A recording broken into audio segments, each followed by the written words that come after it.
What's up guys, Caden here from Skyline Music Studio. Thanks for joining me to learn about practical music theory. I went to 5 years of music school, so you don't have to. Let's dive in. The truth is that many of your favorite songs are written following a few easy rules to remember. Knowing these rules better than the back of your hand, hey, that's new,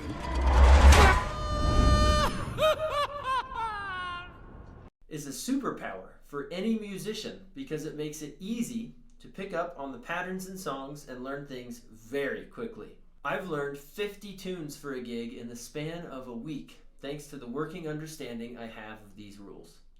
Are you ready to hear them? Take good notes and be ready to have the way you learn changed. Did you ever play with Legos as a kid, or still today? These plastic Northern European blocks have fascinated millions for decades thanks to their striking similarities to the natural world. Small things fit together to make bigger things, which are a part of the creative whole. Let's briefly define the Legos of music, if you will. The smallest piece we can come up with is a note. All music from everywhere involves notes, whether it's plucking a single string, pressing a single key on the piano, singing, or hitting a drum. There are really only 3 things we can do with notes to make music. First, melody. Melody happens when we put single notes one after the other, like this.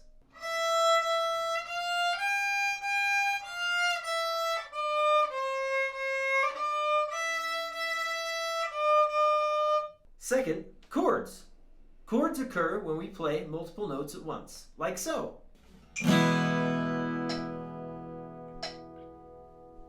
When we put chords one after the other, this is called harmony. Finally, third, the last way we can manipulate notes is by controlling how long we play them for.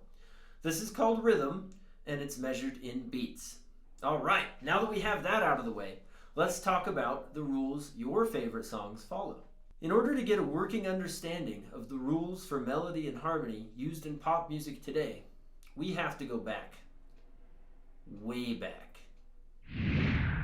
Pythagoras, yes, that one, is credited with creating the major scale we use today. The scale contains 7 notes that sound really good together.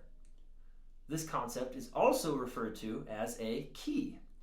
These have been used all throughout time since the ancient Greeks. However, for a long time, each musical piece required instruments to be tuned very specifically to play the 7 notes used. If they tried to use different notes, it sounded like hot garbage.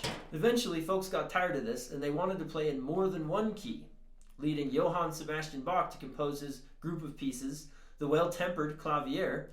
Across the world, and around the same time, Chinese mathematician Zhu Ziyu divided the octave into 12 equal pieces.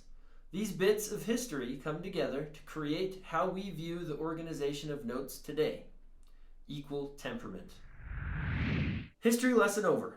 Here's why it matters to you. Today, there are only 12 notes. That's it. We still, most of the time, only use 7 notes, and they are still organized into keys. There are 12 keys, one based off of each note. Most of your favorite melodies are written using 7 notes from a specific key. Oh, what about chords and harmony, you ask? I'm glad you did. There's a chord built off of each of the 7 notes in a key, but most tunes don't even use all 7 chords of the key. In fact, most of the time, they use 4. Specifically, the 4 chords of any key that are used most often in music today are the chord built off of the first note, from now on known as the 1 chord, the chord built off of the 4th note, from now on known as the 4 chord, the chord built off of the 5th note, from now on known as the 5 chord, and the chord built off of the 6th note. This is usually a minor chord. Let's take the key of C, for example. The 1 chord is a C, the 4 chord is an F, the 5 chord is a G, and the 6th chord is an A minor. Using just these chords, Ultimate Guitar, which you'll become very familiar with in our course, has over 50,000 songs we can play using just these 4 chords. There are 4 other keys that are relatively easy to play on the guitar, and using a capo we can take care of the other 7. What this means for you is that if you get these 4 chords down well, you'll be able to strum along with all of your favorite songs effortlessly. I hope this knowledge helps you learn all of your favorite songs. Well folks, that wraps this video up.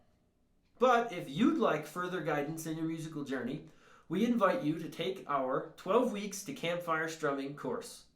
In it, we teach students many tips and tricks to make the process of getting these chords down easier.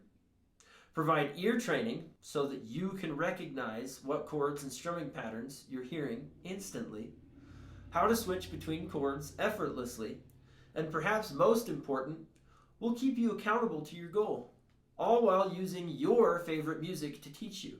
We guarantee that you will be able to learn 12 of your favorite songs in 12 weeks. We also guarantee that you'll be able to take a look at a brand new song and learn it in less than 5 minutes by the end of this course. And you know what? If you put the work in and you're not satisfied, I will personally work with you one-on-one for free until you achieve this goal. If that sounds like what you need at this time in your journey, click the link here to place your order for the course. If not, no worries.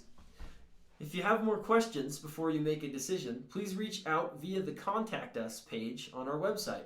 We look forward to chatting with you.